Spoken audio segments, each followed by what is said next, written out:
Assalamualaikum warahmatullahi wabarakatuh. A'udzu billah, bismillah, alhamdulillah. Tsumma salatu wassalamu li Rasulillah sayyidina Muhammad ibn Abdillah wa ala alihi wa sahbihi wa man tabi'ahu ila yaumil qiyamah. Amma ba'du.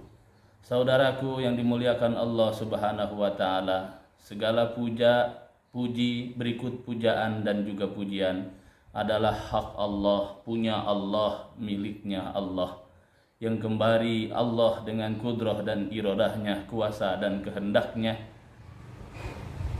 memberikan kita kesempatan yang luar biasa, kesempatan yang agung, yaitu kita berada di bulan yang mulia, yang dimuliakan oleh Allah yang maha mulia, yaitu Ramadan.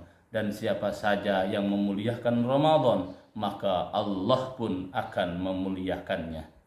Salawat salam teriring tercurah selalu keharibaan baginda Rasulullah Muhammad sallallahu alaihi wasallam beserta keluarganya, sahabatnya, para pengikutnya hingga kita sekalian sebagai umatnya. Saudaraku yang dimuliakan Allah Subhanahu wa taala, begitu banyak keutamaan bulan Ramadan, khususiyah untuk umatnya baginda Nabi Muhammad sallallahu alaihi wasallam. Di antaranya sabda baginda Nabi bahwa Ramadan adalah kifarah. Ramadan adalah tebusan untuk dosa-dosa yang telah dilakukan. Sabda baginda Nabi, as-salawatul khamsu wal jum'atu ilal jum'ati wa Ramadan ila Ramadan mukaffiratum ma bainahunna idza sanabal kabair. Salat yang 5 waktu dan Jum'ah ke Jum'ah yang lainnya, dan Ramadan ke Ramadan yang lainnya adalah kifarah, adalah tebusan diantaranya selama tidak dilakukan dosa-dosa yang besar. Saudaraku yang dimuliakan Allah Subhanahu wa taala, Ramadan sedang bersama kita. Ramadan datang menghampiri kita. Jangan sia-siakan kesempatan ini. Semoga Allah mengampuni dosa-dosa kita. Allah mengampuni segala kesalahan-kesalahan kita, karena sengaja tak disengaja kita ini manusia yang tak pernah bisa lepas dan luput dari yang namanya salah dan juga dosa. Momen Ramadan ini jadikanlah ajang kita, karena Ramadan didatangkan Allah kepada kita untuk pembersihan diri kita. Mengenai kifarah, Al-Imam Ali ibn Abi Thalib karramallahu wajhah menceritakan, satu waktu datang seorang lelaki menghampiri baginda Rasulullah sallallahu alaihi wasallam. Saat itu baginda Rasulullah sedang duduk bersama para sahabat. Lelaki itu datang dan duduk bersimpuh di hadapan baginda Nabi. Kemudian lelaki itu berkata, "Ya Rasulullah, tolonglah aku, tebuskanlah dosaku ini." Kemudian baginda Nabi bertanya, "Dosa apa yang telah kamu perbuat?" Kemudian jawab lelaki itu, "Ya Rasulullah, aku malu untuk menceritakan dan mengatakannya."